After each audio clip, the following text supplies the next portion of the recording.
பாண்டுப் டெம்பிபாடா புனித அந்தோணியார் ஆலய பங்கு தமிழ் இறைமக்கள் சார்பில் தவக்கால திருப்பயணத்திற்கு ஏற்பாடு செய்யப்பட்டு இருந்தது. பங்கு தந்தை மேற்பார்வையில் நடைபெற்ற இந்த திருப்பயணம் மார்ச் 3 செவ்வாய்க்கிழமை காலை 7 மணிக்கு துவங்கியது. பாண்டும் பகுதியில் இருந்து 388 இறை மக்களுடன் 8 பேருந்துகளில் திருப்பயணம் துவங்கியது. பயணத்தின் முதல் கட்டமாக பயணக்குழு வித்யாவிகார் புனித பாத்திமா ஆலயம் சென்றடைந்தது.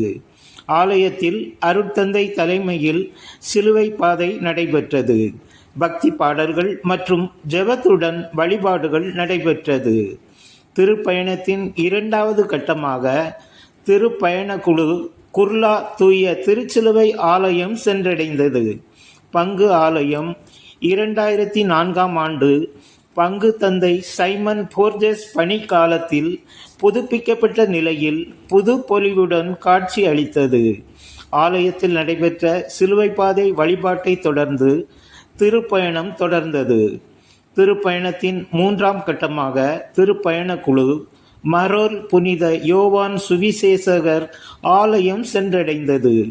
ஏறக்குறைய 500 ஆண்டுகள் பழமை வாய்ந்த போர்த்துகீசியர்களால் கட்டப்பட்ட ஆலயம் 35 ஆண்டுகளுக்கு முன்னர் புதுப்பிக்கப்பட்டு புது பொலிவுடன் காட்சி அளித்தது. பங்கு உதவி தந்தை ஆலயம் குறித்து தகவல் தெரிவித்து திருப்பயண குழுவிற்கு ஆசீர் வழங்கி வாழ்த்து தெரிவித்தார். திருப்பயணத்தின் 4வது கட்டமாக பயணக்குழு பாந்திரா மலைமாதா ஆலயம் சென்றடைந்தது.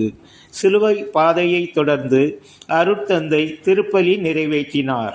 திருப்பலியில் மத்தேயு நற்செய்தி வாசகம் இடம்பெற்று இருந்தது.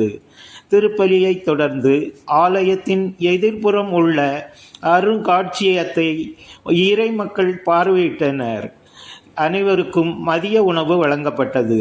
திருப்பயணத்தின் 5வது கட்டமாக குழுவினர் பைகல்லா குளோரியா ஆலயம் சென்றடைந்தனர்.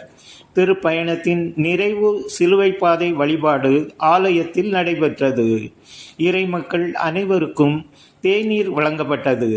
திருப்பயணத்தில் விக்ரோலி, தானா உள்ளிட்ட பங்கை சேர்ந்த 70 இறைமக்களும் பங்கு பெற்றது குறிப்பிடத்தக்கது. திருப்பயணத்தில் இறைமக்கள் பக்தியுடன் கலந்து கொண்டனர். அருட்தந்தை மற்றும் பங்கு பணியாளர்கள் திருப்பயண நிகழ்ச்சி ஏற்பாடுகளை வெகு சிறப்பாக செய்திருந்தனர்.